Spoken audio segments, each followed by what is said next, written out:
This story is titled, My Stepfather Abused Me While Mom Was Too Busy with Her New Baby to Care. Nobody believed me until a family friend took me in. 2 years later, Mom came crawling back on her knees begging for forgiveness. Hey Reddit, I'm 28 years old, and my name is Marcus. I've been hesitating to share this story for a long time because I'm not much of a writer, so please bear with me if I stumble while explaining things. This is about how my mom completely ruined our family when she decided to cheat with some guy from her church. I eventually got stuck living with her and her new husband. And let me tell you, this guy treated me like absolute garbage and beat me regularly. When I finally worked up the courage to tell my uncle what was happening, he immediately called CPS and took me in.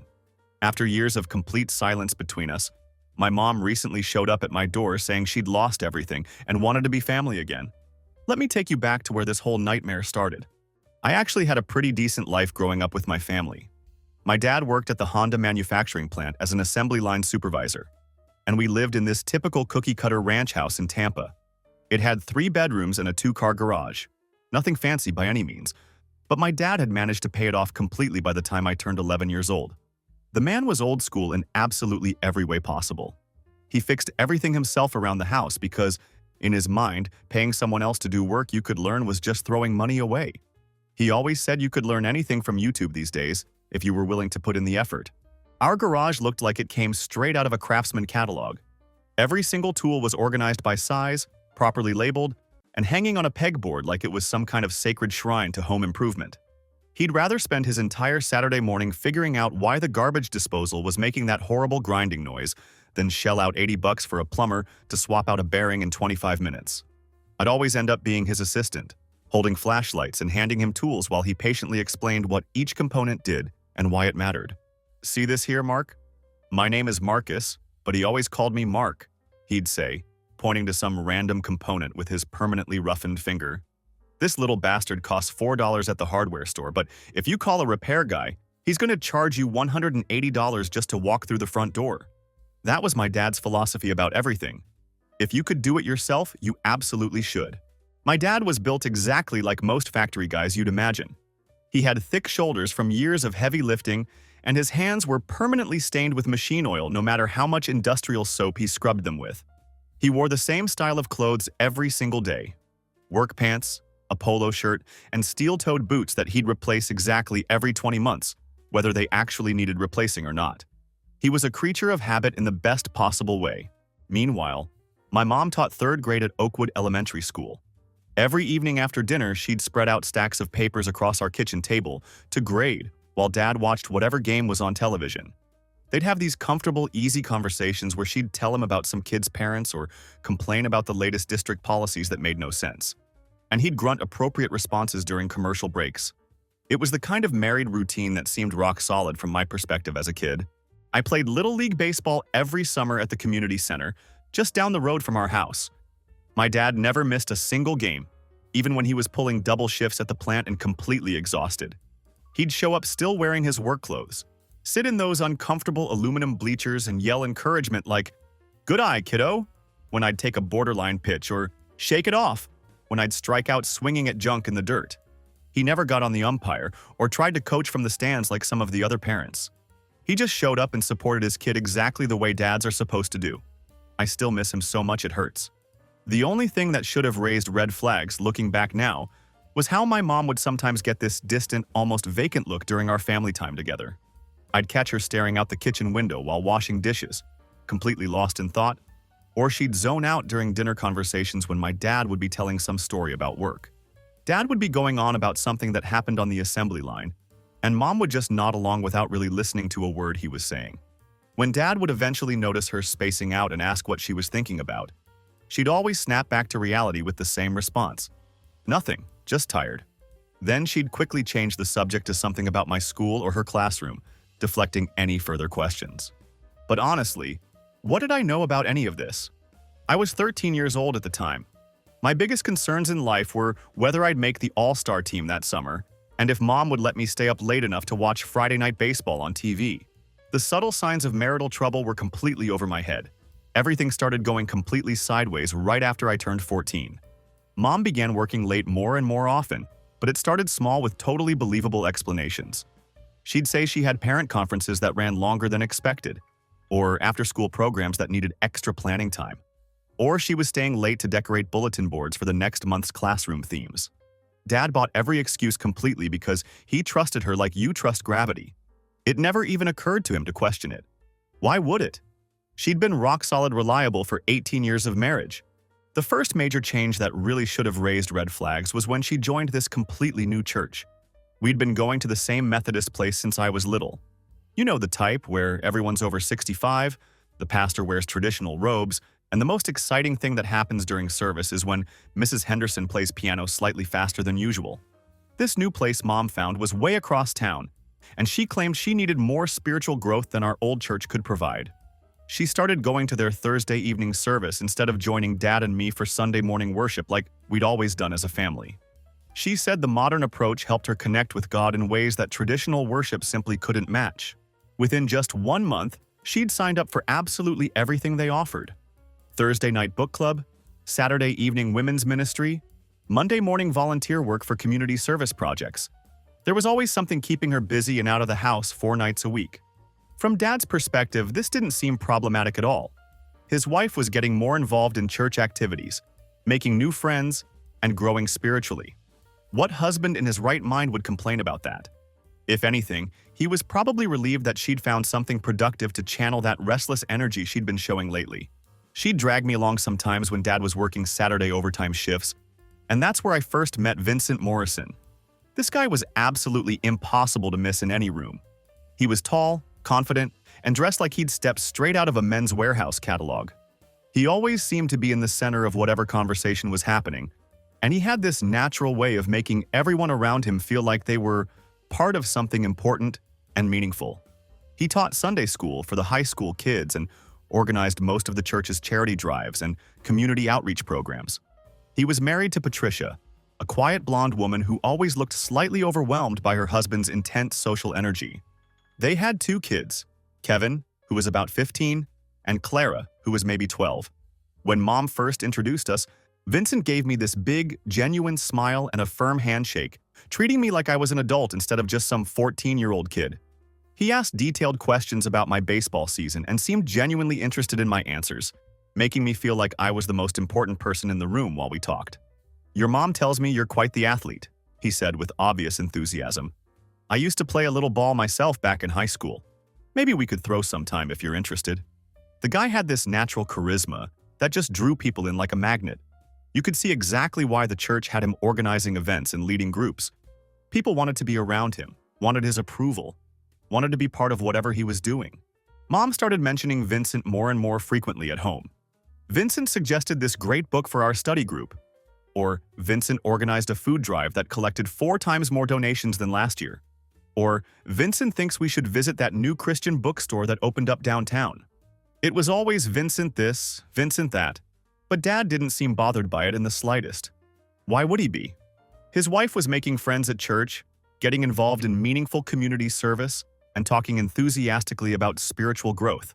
From any husband's perspective, these were all genuinely positive developments. But I started noticing changes in my mom that were much harder to explain away as simple church involvement. She began spending extra time getting ready for church events, trying on different outfits, and paying way more attention to her hair and makeup than she'd ever bothered with for regular Sunday service or even date nights with Dad. She'd come home from Thursday book club meetings energized in a way I hadn't seen from her in years, talking excitedly about whatever topic they'd discuss that evening. But when Dad would ask for specific details about what made the discussion so engaging, her answers always stayed frustratingly vague. "We had such a deep discussion about forgiveness tonight," she'd say with this glowing expression, really examining what it means to let go of past hurts and embrace new possibilities in your life. When Dad would try to dig deeper, asking what book they were reading or what specific points had sparked such meaningful conversation, she'd just wave him off with generic responses about spiritual growth and personal reflection. The house phone started ringing much more often during this period, too. Mom would answer it in the kitchen, exchange a few words, then immediately walk into her bedroom and close the door firmly for privacy. These conversations could go on for 30 or 40 minutes at a time. When I asked who kept calling so frequently, she'd give the same standard answer every time. It was someone from church planning events or coordinating volunteer schedules. Just church stuff. became her go-to response for any questions about her increased phone activity. You know how many details go into organizing these community service projects properly. Around this same time, Dad's work schedule got significantly heavier. Honda was retooling their production line for the next model year, which meant mandatory overtime shifts and some weekend work. This was actually great money for our household budget, but it left Mom and me alone at home much more often than we'd been used to. She seemed increasingly restless during those times when Dad was working late, always finding new projects to keep herself busy, or suddenly remembering errands that absolutely had to be run right away. That's when she started password protecting her phone, which was honestly huge even though nobody made a big deal about it at the time. You have to understand, Dad and Mom had always shared absolutely everything in their marriage. They knew each other's email passwords, used each other's phones interchangeably when needed, and maintained complete financial transparency with their bank accounts and credit cards. They had a total open book marriage where privacy meant closing the bathroom door, not hiding your communications from your spouse. So when Mom suddenly got protective about her text messages and started carrying her phone everywhere instead of just leaving it on the kitchen counter like she'd always done, it should have been a massive red flag waving right in front of our faces. But Dad was busy pulling double shifts at the plant, trying to take advantage of all the overtime pay. And I was 14 years old thinking about baseball tryouts and video games. Neither of us was paying attention to the warning signs that were right there. The Thursday night book club became absolutely sacred to her routine. Mom would take a long shower and change into nicer clothes than she wore to teach third grade, grab her purse and Bible, and head out by 7:30 sharp. Sometimes she wouldn't get home until well after 11 o'clock at night, which seemed like an incredibly long time to discuss one chapter of whatever Christian living book they were supposedly reading. When I asked what they could possibly talk about for 4 straight hours, she'd give these vague, unsatisfying answers about really connecting with the other women in the group and diving deep into spiritual topics that required time to explore properly. But here's what bothered me even as a kid. She never mentioned specific names or shared funny stories about what happened during these meetings. Before, when she'd come home from church events, she'd be laughing about something Mrs. Smith had said during the potluck, or she'd complain in detail about how disorganized the craft project had been. Now she just seemed different when she came home. Energized but secretive, like she was holding on to something private that she couldn't or wouldn't share with us. Dad started handling more household responsibilities without even being asked. He'd make dinner when Mom was at her various church activities, help me with my homework when she wasn't available, and throw laundry in on weekends when she was volunteering somewhere. He never complained about any of it, just stepped up and handled whatever needed handling like he always did. But you could see the strain building on him, especially when the overtime became mandatory, and he was working 65-hour weeks. He'd come home completely exhausted from a 12-hour shift to find Mom gone at another church meeting, then have to figure out dinner and help with my math homework before collapsing on the couch. The man was getting worn down physically and emotionally, even though he'd never admit it or make Mom feel guilty about her church involvement. That just wasn't his style. He put his head down and handled business, same way he approached everything else in life. Looking back now with adult eyes, I think Mom was already emotionally checked out of our family during this period. She went through all the motions of being a wife and mother, cooked dinner, helped with homework, asked about our days, but her heart wasn't really in it anymore. She was physically present at our dinner table, but mentally somewhere else entirely, probably thinking about Thursday night book club and whatever spiritual connection she was making there. The breaking point was coming fast, but none of us saw it until it was way too late to do anything about it. The night everything came crashing down started with something as simple as a dead phone battery. Dad's phone had died at work that Thursday, so he borrowed a coworker's charger, but it didn't fit his model. He decided to come home early to grab his own charger and maybe catch Mom before she left for book club. Perhaps they could grab a quick dinner together or just talk for a few minutes before she headed out. But when he got there around 7 o'clock, she was already gone. Her car wasn't in the driveway, and there was no note about dinner plans or when she'd be home. Just an empty house with a sink full of dirty dishes and no sign that anyone had been planning for the family members who would be coming home hungry that evening. That's when Dad noticed Mom's iPad sitting on the kitchen counter, forgotten in her rush to get to her meeting. For years, they'd been synced to the same Apple account. All their devices shared messages, photos, everything. It was just how married couples handled technology back then, with complete transparency and shared access. Dad grabbed the iPad to check if she'd sent any messages about dinner plans or when she'd be home from book club. What he found instead were months and months of text conversations with Vincent Morrison. I was in my room doing homework when I heard Dad's voice change in a way I'd never heard before. Not loud or angry yet, just different. Like he'd been punched hard in the stomach and was trying to catch his breath. He was reading something on that iPad, scrolling up through message after message, going back further and further into their conversation history. The stuff he found wasn't just emotional affair material or innocent flirting that had gotten out of hand. These were explicit, graphic messages. Vincent describing in detail what he wanted to do to Mom. Mom responding with specifics about what she was wearing under her church clothes when she saw him. Other stuff that no married woman should ever, under any circumstances, be sending to another man. Dad was still sitting at that kitchen table reading when Mom got home around 10:45. She walked through the front door talking cheerfully about how great the book discussion had been that evening, how they'd really dug deep into the themes of forgiveness and redemption. Then she saw Dad sitting there with her iPad in his hands and the look on his face, and her voice just died in her throat. He looked up at her and said, in this completely flat, emotionless tone, "We need to talk." I could hear absolutely everything through the thin walls of our ranch house. Mom trying to deny it at first, saying it wasn't what it looked like, that Dad was misunderstanding the context of their conversations. But you can't misunderstand photos. You can't misunderstand messages about meeting at the Motel 6 on Highway 75 at specific times. You can't misunderstand explicit descriptions of sexual acts. When denial didn't work, she switched tactics to justification. She said she was unhappy in their marriage, that Dad didn't understand her needs as a woman. She claimed their marriage had become routine and boring, that Vincent made her feel alive again in ways she'd forgotten were possible. She said he made her feel like a desirable woman instead of just a wife and mother going through the motions. Dad kept his voice down because I was in the next room, but I heard every single word of that conversation. Him asking how long it had been going on. Her admitting it started 8 months ago, right around the time she joined the new church. Him asking if she'd been lying about every single church meeting. Her saying no, they really did have book club, but sometimes she and Vincent would leave early to be together privately. The conversation went on for over 3 hours. Dad asking questions in this dead, emotionless voice like he was conducting a police interview. Mom making excuses, then crying when the excuses didn't work. Then getting angry when he wouldn't accept her reasons for betraying their marriage. Finally, she admitted she didn't even know if she wanted to save their marriage or not. "I need time to think," she said. "This is all moving too fast for me to process." "You've had 8 months to think," Dad replied without raising his voice. "While you were lying to my face every Thursday night." That's when she got really mean and showed her true colors. She started saying horrible things about how Dad was holding her back in life, how she deserved more than being married to a factory worker who never wanted to travel or try new experiences. She said Vincent understood her in ways Dad never could because he was educated and cultured, unlike my father who was just some blue-collar guy with no ambition beyond his paycheck. Dad just sat there and took every word of it. He didn't defend himself or point out that his simple factory job had paid for the house she was cheating in and the car she drove to her affair meetings. He didn't mention that his steady income had supported her teaching career and given her the financial security to pursue her hobbies and interests. He just listened to her tear apart their 18-year marriage to justify screwing another woman's husband.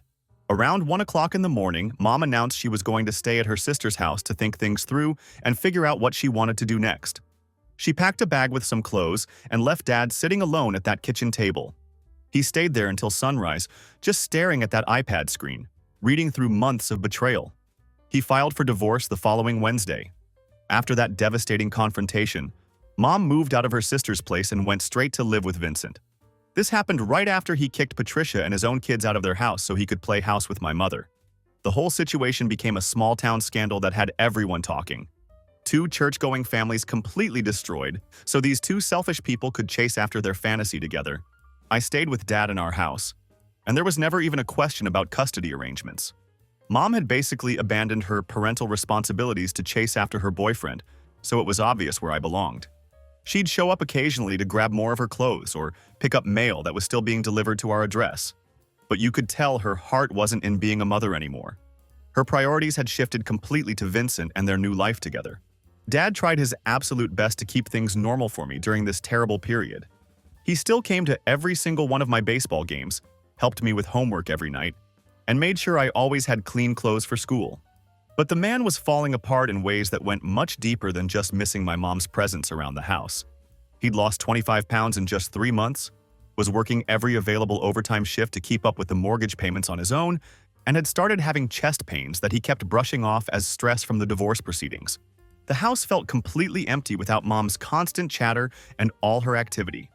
Before, she was always talking on the phone with other teachers, grading papers at the kitchen table, or bustling around organizing something. Now it was just quiet all the time, except for the TV during whatever game Dad was watching. His friends from the Honda plant would stop by sometimes, guys he'd worked alongside for 17 years who knew exactly what he was going through, because they'd seen other marriages fall apart. They'd bring casseroles their wives had made for us, or they'd just sit out in the garage and work on Dad's old Mustang without talking much about anything important. Money became a serious problem really quickly. Dad's wages were perfectly decent for supporting a single guy living alone, but carrying a mortgage and all the household expenses that Mom's teacher salary used to cover was absolutely brutal financially. He was picking up double shifts whenever they were available, which meant I barely saw him except at breakfast before school. Even then, he was usually too tired to do much more than make sure I had lunch money and remind me about any upcoming school events. Their divorce proceedings dragged on for a miserable 10 months. The final settlement gave Dad the house, his retirement account, and primary custody of me. Mom got her car, half of what little was left in their savings account after legal fees, and child support set at $420 per month. She didn't get any alimony thanks to all the adultery evidence Dad's lawyer had gathered from those text messages. Mom fought that child support amount tooth and nail through her attorney. She claimed Dad's overtime income was artificially inflated and wouldn't continue long-term once the Honda retooling project was finished.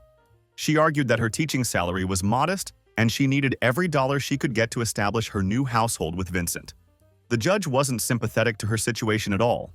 He pointed out that Mom had made a deliberate choice to break up her family and move in with a man who made decent money as a water treatment plant supervisor. If money was going to be tight in her new living situation, maybe she should have thought about the financial consequences before cheating on her husband. Vincent's divorce from Patricia was even messier and more expensive than ours.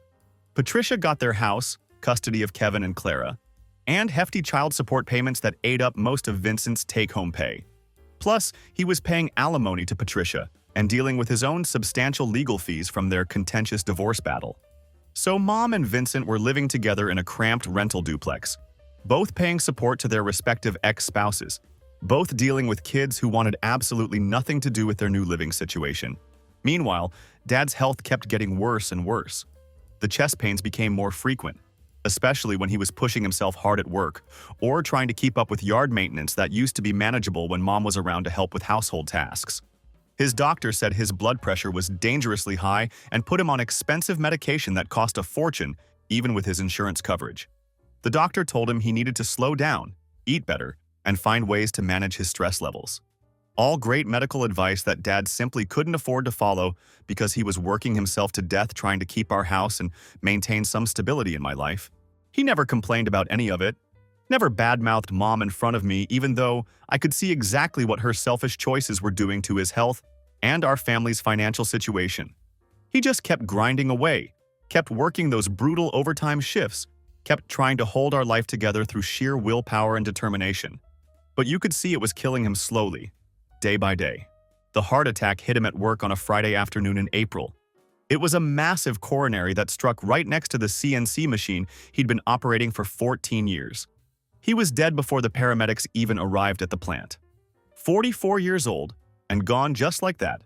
I found out about Dad's death when my 9th grade math teacher pulled me out of class. Mom was waiting in the principal's office, crying what looked like genuine tears for the first time since the divorce started. The funeral was absolutely surreal in the worst possible way. Vincent actually had the audacity to show up, lurking in the back of the church like he somehow belonged there or had any right to pay his respects. Dad's brother Robert looked ready to commit murder when he spotted Vincent, but he kept it together for my sake and out of respect for the dozens of plant workers who'd come to honor my father's memory. These were good men who'd worked alongside Dad for years and genuinely cared about him. Mom kept making these comments throughout the service about what a good man Dad had been and how she wished things could have been different between them. It was complete bullshit, considering she'd had plenty of opportunities to make different choices before working my father into an early grave with stress and financial pressure.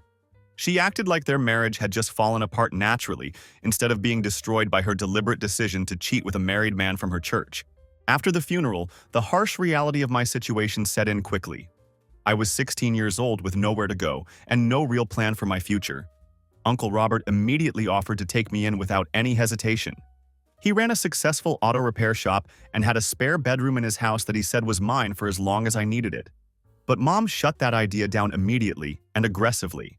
She said she wasn't going to let that side of the family poison me, against her, or fill my head with negative ideas about her new marriage. So instead, I moved in with Mom and Vincent in their cramped rental duplex. It was a huge adjustment going from our comfortable 3-bedroom ranch house to a tiny 2-bedroom place where I had to share space with Vincent's kids, Kevin and Clara, every other weekend when they came for their court-mandated visitation. The place was always tense and uncomfortable, especially when all of us were there at the same time. Vincent made his position and expectations crystal clear from my very first day living there. He had this whole prepared speech ready about how it was his house and his rules, and I could either adapt to his way of doing things or find somewhere else to live.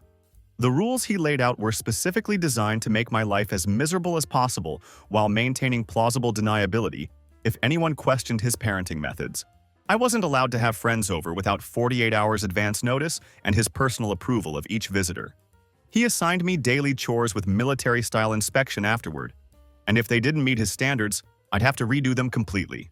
I had a curfew of 8:30 p.m. on school nights and 9:30 p.m. on weekends, which was ridiculous for a 16-year-old. Any attitude or backtalk would result in consequences that he explained to me privately when Mom wasn't around to witness the conversation. Mom just went along with absolutely everything Vincent said. She'd nod when he spoke about household rules, never questioned his decisions about my life, and acted grateful for his guidance in raising what she called her difficult son. It was pathetic and heartbreaking watching this woman who'd been my mother for 16 years turn into Vincent's submissive sidekick who wouldn't stand up for her own child. The first beating happened about a month after I moved in with them. I'd forgotten to take the trash out before leaving for school that morning, which was honestly just a simple mistake that any teenager might make. But Vincent was waiting for me when I got home that afternoon, and he was furious about it. He grabbed me by the shirt, slammed me hard into the kitchen wall, then backhanded me across the face with enough force to split my lip and make my ears ring. "Respect means following instructions the first time," he said, still holding my shirt and keeping me pinned against the wall. "Your father obviously never taught you that basic lesson." I wanted to swing back at him with everything I had. But I was 16 years old, and he was a grown man who outweighed me by 70 pounds. So, I took the hit and went to my room to figure out what the hell had just happened and how I was going to survive in this house. Mom saw my split lip at dinner that evening, and I waited for her to ask what had happened. I waited for her to show some basic maternal instinct and protect her child. Instead, she just passed the mashed potatoes and asked about my day at school like nothing was wrong. That's when I realized the woman I'd called Mom for my entire life was completely gone. She'd been replaced by someone who cared more about keeping Vincent happy than protecting her own son. Vincent's discipline became a regular part of my routine over the next year and a half. He always had some justification ready. I was being disrespectful, or lazy, or ungrateful for everything he was providing for me. Sometimes he'd use his belt on my back and legs where the marks wouldn't show at school. Sometimes he'd just use his fists on my ribs or deliver open-handed slaps across my face that would leave me dizzy and humiliated.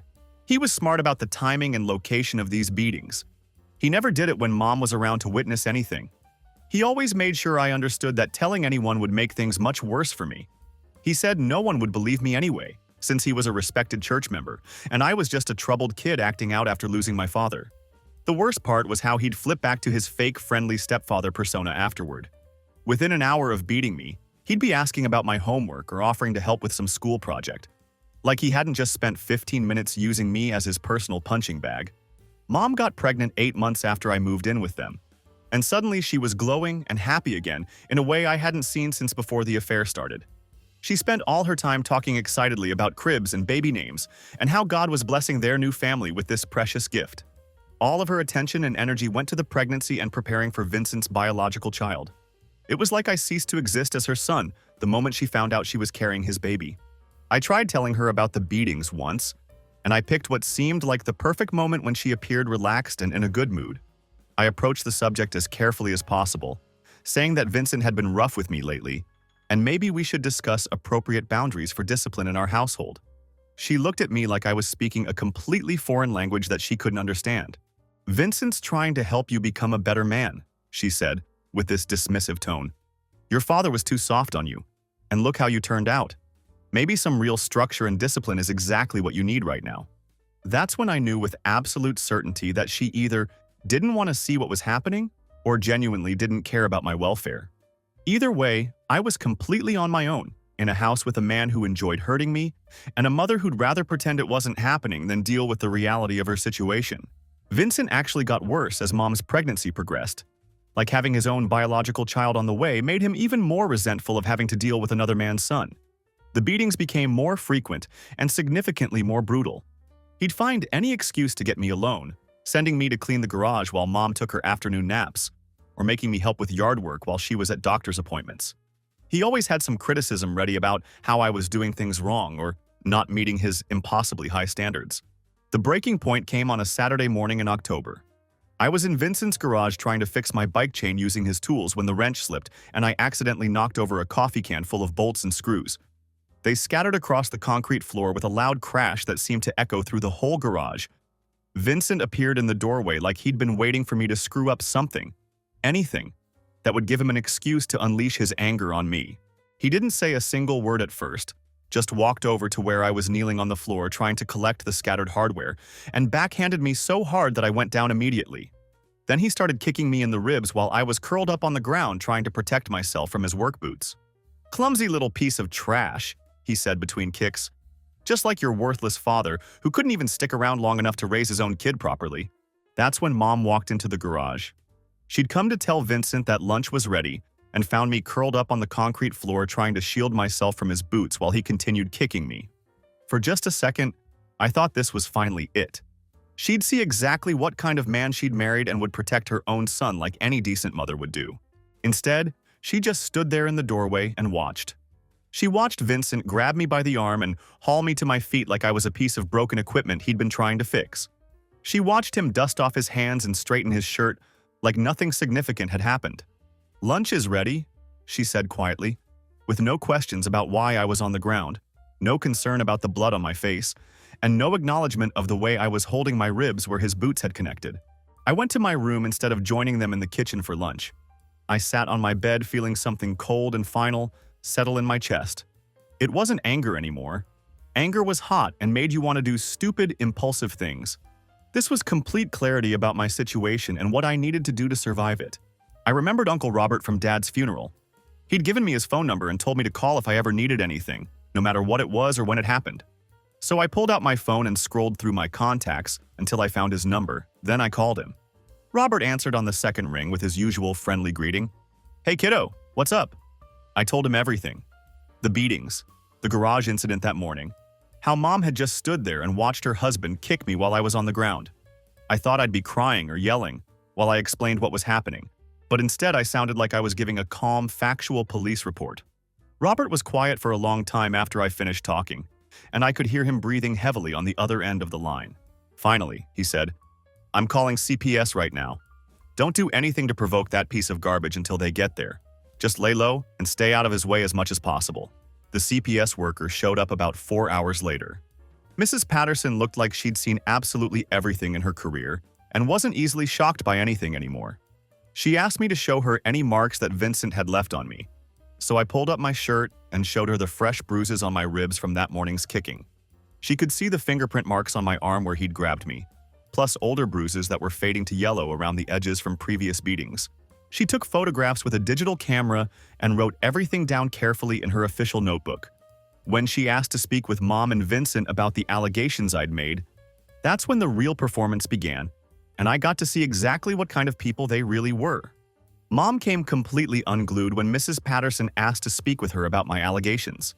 She started screaming at me right in front of the CPS worker, calling me a liar and saying I was making everything up just to get attention because I couldn't handle her being happy with someone new. Her voice was shrill and desperate as she tried to control the narrative. "He's been acting out ever since his father died," she told Mrs. Patterson with this fake, concerned expression. "Vincent's been trying to help him, trying to give him the structure and discipline he needs, and this is how Marcus repays us. He's been getting into fights at school and now he's trying to blame Vincent to avoid taking responsibility for his own behavior. Vincent played his part absolutely perfectly, transforming into the concerned stepfather who was just worried about a troubled boy who desperately needed guidance. He spoke in this calm, reasonable tone that made him sound like the rational adult dealing with a difficult teenager. He said he'd never laid a hand on me inappropriately, that I was probably getting into fights at school and then blaming him at home to avoid facing consequences for my actions. But here's the thing that saved me. I had those bruises all over my body. Fresh ones from that morning's beating in the garage, and older ones in various stages of healing from weeks and months of previous abuse. Mrs. Patterson had her camera and years of training in recognizing abuse patterns. She could see exactly what Mom was choosing to ignore, and what Vincent was trying to explain away with his smooth lies. The emergency custody transfer came through within a week, and I was finally going to live with Uncle Robert while they conducted a full investigation into Vincent's treatment of me. That's when Mom really lost her mind and showed her true colors. She screamed that I was destroying her family, ruining her marriage, and traumatizing her unborn baby with all this unnecessary drama. Like I was the problem in this situation, not the man who'd been using me as a punching bag for almost 2 years. "You're just like your father," she said, standing in the doorway while Robert loaded my belongings into his truck. "Selfish and destructive. You can't stand to see me happy, so you have to ruin everything good in my life." I looked at her one last time. This woman who'd chosen an abuser over her own son, who'd watched him beat me and said nothing, who was more worried about her reputation than her child's safety. "Yes," I said, meeting her eyes directly. "I'm exactly like Dad. He would have protected me too." Robert put his hand on my shoulder and guided me toward the truck. I didn't look back at that house or at her as we drove away. Living with Uncle Robert changed absolutely everything about my life in the best possible way. He owned a small but successful auto repair shop that he'd built from nothing after getting out of the army and learning the trade through pure determination. The place was always clean, well-organized, and busy with customers who trusted Robert's work. It was the kind of business that survives and thrives because the owner genuinely gives a damn about quality work and treating people fairly.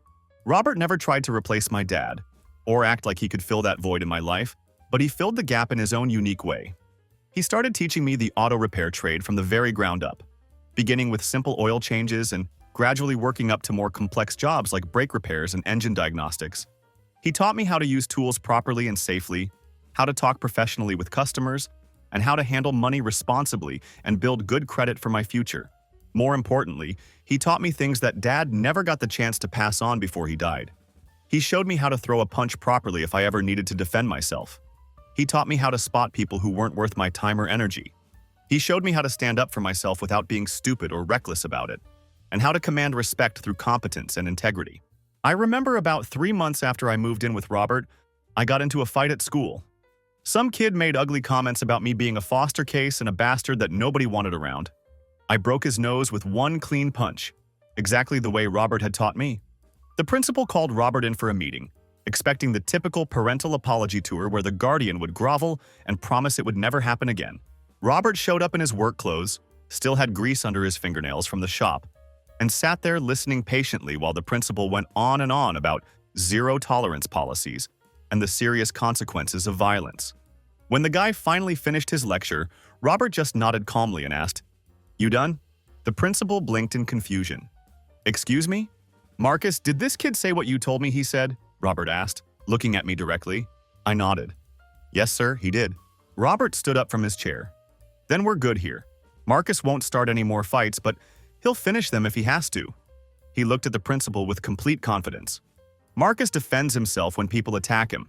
That's what men do. You got a problem with that, we can find another school." The principal started sputtering about policies and procedures, but Robert was already walking out of the office. I followed him, trying not to smile at how he'd handled the whole situation. In the truck afterward, he glanced over at me and said, "Don't go looking for fights, but never back down from one either. Bullies only understand one language." While I was living with Robert and getting my life back on track, I got occasional updates about Mom through Dad's cousin David, who still talked to some of her friends from the old neighborhood. The reports weren't good at all. Vincent had started cheating on her within a year of their marriage, carrying on multiple affairs with different women from their church. Mom pretended not to notice or know what was happening, keeping up appearances for the sake of their daughter Victoria. David told me that Mom had started drinking heavily to cope with her situation, and Vincent used her alcohol problem against her, calling her a bad mother and threatening to take Victoria away if she didn't straighten up. I didn't care about any of it. It wasn't my problem anymore. I was moving forward with my life and staying busy getting certified as a mechanic while finishing high school. I graduated high school with decent grades and had a full-time job already waiting for me at Robert's shop. I got my ASE mechanic certification, which opened up a lot of professional opportunities. Robert never pushed the college route on me. He said it was completely my call to make, but he made sure I understood that the option would always be there if I decided I wanted to pursue higher education later. I chose his shop instead, and I've never regretted that decision. Robert made me earn my place in the business, starting at the absolute bottom even though I'd been working there for years already. He made sure the other mechanics didn't give me any special treatment just because I was his nephew. He said if I was going to potentially run the place someday, I needed to know every single job from the ground up and understand what each employee dealt with on a daily basis. By the time I was 22, I was handling customer service, ordering parts for the shop, and managing the books on top of my regular mechanic work. By 24, Robert made me a partner with a 35% stake in the business. We were turning a solid profit year after year and had built a reputation throughout the area for fair prices and quality work that you could trust. People would drive from 3 counties over to have us work on their cars because they knew we'd treat them honestly. I had my own apartment, money in the bank, and zero debt. I was living the kind of stable, independent life that my dad would have been proud to see. More importantly, I had learned skills and work ethics that would serve me well no matter what challenges came up in the future. Dad's old Mustang had been sitting in Robert's garage since the funeral, covered with a tarp and collecting dust for years. Nobody had touched it or even looked at it. It was just too painful a reminder of everything we'd lost. On my 25th birthday, Robert walked me out to the garage and pulled that tarp off for the first time. "Think it's time," he said, looking at the car that Dad had been so excited about restoring. The Mustang was in pretty rough shape after sitting untouched for so long. Dad had started restoring it before the divorce chaos began, but he'd never gotten the chance to finish the project. The engine was half rebuilt, the body had primer spots where he'd prepped sections for paint, and the interior was completely gutted on the driver's side where he'd been planning to install new seats. "Your dad talked about this car all the time when he'd come by the shop," Robert told me. "He was fixing it up specifically for you, planning to give it to you when you turned 18. He never got to finish it, but I think he'd want us to complete what he started." We spent the next year working on that Mustang whenever business was slow at the shop. We completely rebuilt the engine, a 390 small block with performance heads that Dad had already picked out. We installed a new transmission, updated the suspension, and completely redid the brakes. Robert found original seats from a junkyard, and we spent weeks restoring them to perfect condition. Finally, we painted it the exact factory blue that Dad had selected before everything fell apart. Around that same time, I met my girlfriend Stephanie at a parts supplier conference in Nashville. She was working the registration desk while putting herself through community college, with a focus on business administration. She's exactly the kind of person I was hoping to find. Beautiful and intelligent, with a solid work ethic and genuine values. We started dating after that conference, and I was impressed that she wasn't interested in material possessions or trying to find someone to take care of her financially. Stephanie came from a working-class family where her dad ran a successful landscaping business, and her mom handled all the bookkeeping and administrative work. Her parents had been married for 32 years and still made time to have dinner together every single night. The first time I brought her to meet Robert, they hit it off immediately. She even helped him develop a new inventory system for the shop that streamlined our parts, ordering process and saved us money.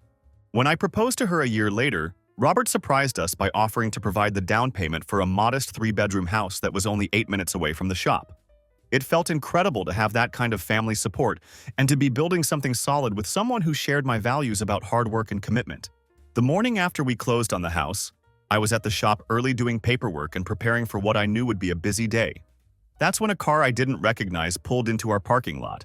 A beat-up Toyota that had to be at least 18 years old and looked like it was barely holding together. My mom got out of that car looking at least 12 years older than she should have at her age. Her hair was going gray and looked like she couldn't afford to get it done professionally anymore. She was wearing cheap clothes that had seen better days.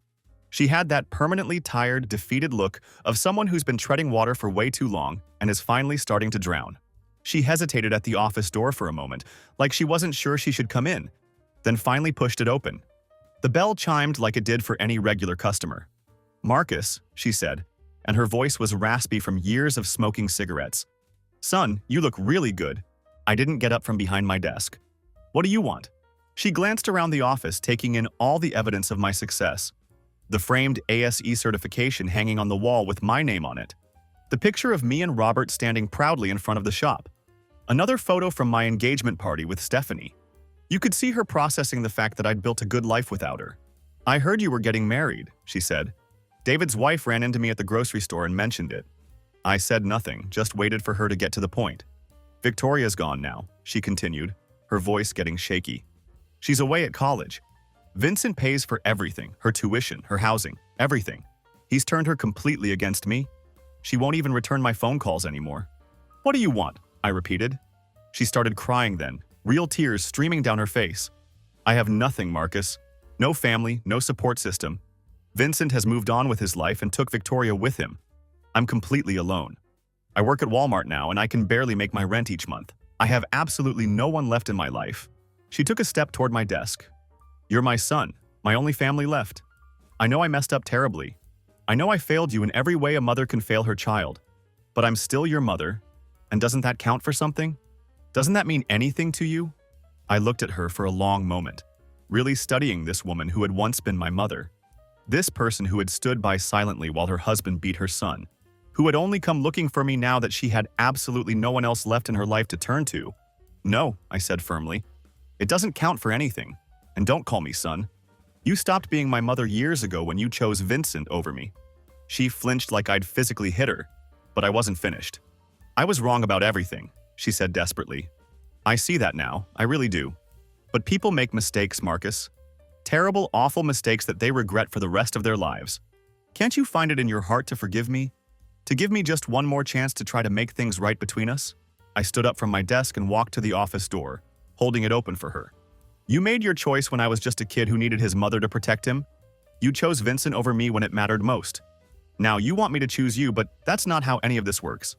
I moved on from that situation, and the only person who was actually there for me when I needed help was Robert. Please," she whispered, her voice breaking completely. "I'm begging you to give me another chance. I know I don't deserve it, but I'm desperate. You don't get to want me back just because I'm the only option you have left," I said. "You should go now. The shop's opening soon and customers will be arriving."